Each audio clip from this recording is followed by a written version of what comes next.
और उनके समर्थित गैंग के द्वारा। Sanjay Sharma, India news Delhi. In other news, authorities have released CCTV footage showing the accused Sachin carrying a black suitcase containing the body of Haryana Congress worker Himani Narwal after allegedly strangling her with a mobile wired charger. Let's put out that CCTV footage, please, on our screens.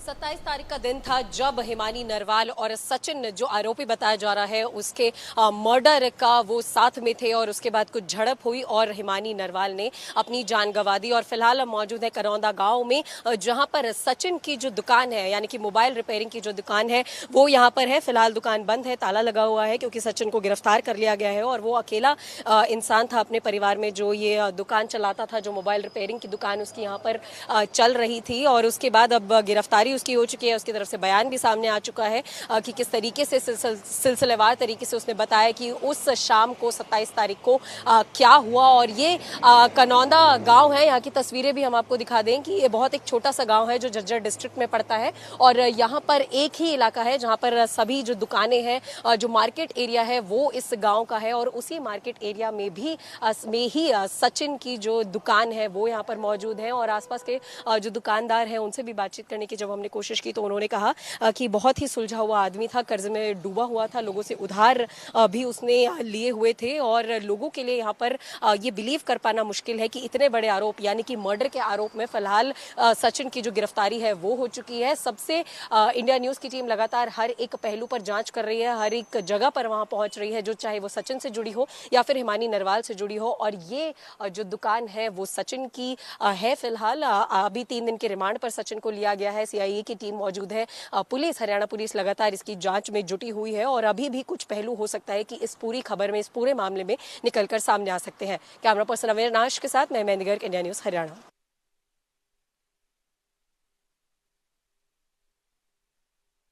Himani Narwal murder case में जो सबसे बड़ा आरोपी बताया जा रहा है सचिन, उसकी गिरफ्तारी हो चुकी है, बयान सामने आ चुके हैं और फिलहाल हम मौजूद है कनौंदा गांव में जो झज्जर डिस्ट्रिक्ट में आता है और यहां पर सचिन की एक दुकान है जो मोबाइल शॉप की दुकान वो चलाता था और दुकान के साथ में जो कह सकते हैं कि उनकी पड़ोसी दुकानें हैं, उनके कुछ लोग हमारे साथ बातचीत करने के लिए मौजूद हैं। उनसे समझने की कोशिश करेंगे कि किस तरीके का इंसान सचिन था, क्या उनकी बातचीत उसके साथ थी या नहीं थी। भैया, आपको पता होगा कि पूरा जो ये हिमानी नरवाल मर्डर केस हुआ है जी, तो बिल्कुल आपके बगल वाली दुकान है सचिन की, तो क्या आपकी बातचीत थी उनके साथ, कैसा वो आदमी था? वो शरीफ आदमी था जी, दुकान से बाहर भी निकलता था, सारे दिन दुकान में बैठा रहता था, कोई लड़ाई झगड़े वाली कोई बात भी नहीं थी। अगर कोई कस्टमर के अलावा कोई बात भी हो जाती फोन को लेने ठीक करने के लिए तब भी हमारे को बुला के ले जाता था, भाई इसको बोल दियो, ऐसा नहीं बाद में कर लेंगे, 100 रुपये ना मांगे 50 में कोई बात है 50 दे दे भाई। लड़ाई झगड़े वाली कोई बात भी नहीं थी, कभी किसी बदतमीजी करने ना उल्टा बोलना ना किसी से, मतलब बाहर भी नहीं निकलता, दुकान के अंदर बैठा रहता था, बस परेशान था वो, बहुत ज्यादा परेशान था। लेकिन अब उसको गिरफ्तार कर लिया है, उसने बयान भी दे दिया कि इस तरीके से पूरी घटना हुई। तो आप उसके साथ अगर बातचीत भी करते थे तो कुछ आपके दिमाग में भी आया होगा कि ऐसा क्यों हुआ होगा, क्या हुआ होगा, क्या लग रहा है? ऐसा जियो बेचारा ना बहुत दिन से कर्जे में था, पता नहीं को जुआ भी नहीं खेलता था, कुछ बात भी नहीं थी, नहीं पता नहीं पैसा कहाँ जा रहा था, परेशान बहुत था। हमारे से भी 1 लाख रुपए लिए 2-3 महीने पहले लिए थे और अभी यहाँ से कहीं से कमेटी वगैरह उठा रखी थी, उसने पैसे नहीं दे पा रहा था, वो समझता मतलब घर के उसने गाड़ी कंगन भी गाड़ी बेच दी दुकान की, तो लेकिन उनका कुछ वो नहीं हुआ। हमारे को बहुत शरीफ था वैसे वो, ऐसे हमने बात सुनी को लड़ाई झगड़ा तो मैं भी ना थी किसी के साथ, ऐसी कोई बात नहीं थी। तो फिलहाल अभी तो हम कनौंदा गांव में हैं, उसका घर कहाँ पर है, कितने लोग उसके परिवार में है? खैरपुर उसका घर, उसके मम्मी पापा है, उसकी घरवाली है और 2 बच्चे हैं, लड़की और लड़का, वो मायके गई हुई है, मम्मी पापा यहीं पे घर पे हैं।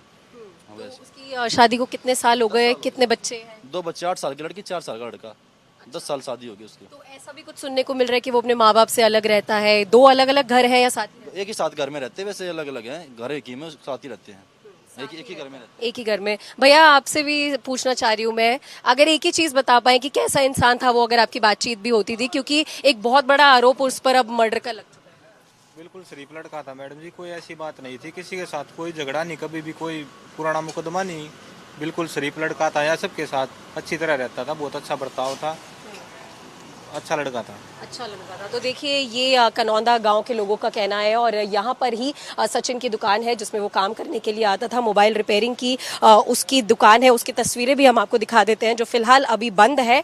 लेकिन यहाँ पर आसपास के लोगों का कहना है कि अच्छा आदमी था लेकिन कर्जे में डूबा हुआ था, क्योंकि अगर सचिन की बयान की भी बात की जाए तो उसने भी ये कहा है कि हिमानी नरवाल उसको पैसे के लिए ब्लैकमेल कर रही थी और पैसा वो चाहती थी और उस वजह से जो है वो गर्मा गर्मी हुई, हाथापाई हुई। ये वो दुकान है जहां पर सचिन काम करता था और ये कनौंदा जगह है, कनौंदा गांव है और ये झज्जर डिस्ट्रिक्ट में आता है। और इंडिया न्यूज़ की टीम लगातार हर एक पहलू को खंगालने की कोशिश कर रही है कि आखिरकार इस मर्डर के पीछे की कहानी क्या है, कारण क्या है और आखिरकार 27 तारीख को हुआ क्या जिसकी वजह से हिमानी नरवाल ने जो है वो अपनी जान गंवा दी है। कैमरा पर्सन अविनाश के साथ मैं मेहंदी गर्ग, इंडिया न्यूज़ हरियाणा।